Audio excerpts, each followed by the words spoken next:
Good morning, good afternoon. I know that we are delayed to get this on the stage in the audience and my board with the other dignitaries on stage. You have heard professors, you have heard my colleague from the industry. So let me limit myself to what I would cover as an extra, as an additional items that Mr. Chuk had spoken about, the advice that he had given coming from the industry. So the three things I would leave you with you guys, the youngsters in the room and who are aspiring to get into industry, and what I believe you should be acquiring as skills to be successful in their digital India journey that we are all embarking on. While Mr. Chuk had spoken about the technology side, he had spoken about being the entrepreneurial spirit that we should all imbibe and move ahead. The three things I would leave you with is, one, the most important thing that today industry is looking for is understanding of the business. And I'll give you an example.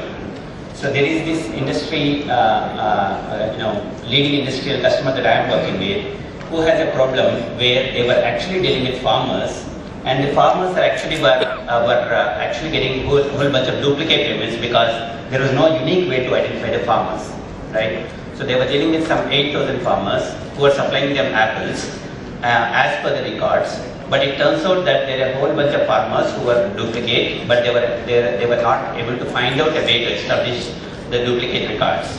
And the industrial house knew that they were losing a lot of money in doing connected world, the digital India mission that it's kind of embarking on.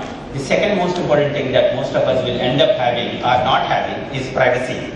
And I'm sure most of you are reading about the issues that we are facing with the lack of privacy that we end up having in the digital world.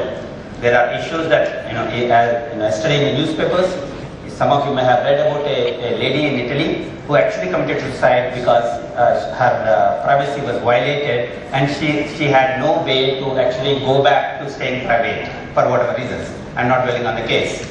So the most important thing that I would like to leave you with in this is, as you go on in this journey, as you learn technology skills, please also build platforms that stay secure, that stay private, that allow our colleagues, our users who are using those platforms, who are using those technologies to stay private.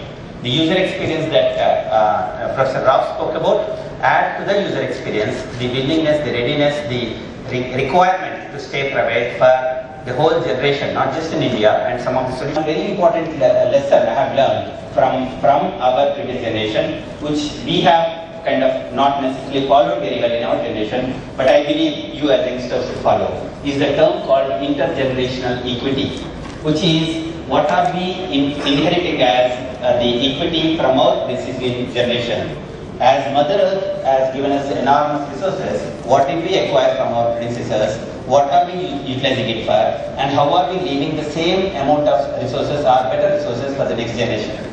The key aspect here again is the information overflow we are going to get exposed to through the whole connected world that we are getting into, and the potential possibilities and sometimes unlimited possibilities that we potentially can explore, which may mean that our generation, your generation, may end up actually utilizing the Earth's resources more than they should use, they would have used otherwise with lesser information for the next generation.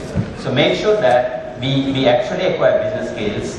We actually make sure that we build technologies that allow us to stay private. Let's make sure that we actually utilize technology with the concept of intergenerational equity built into that would potentially leave the Earth a better place to live for the next generation. Thank you.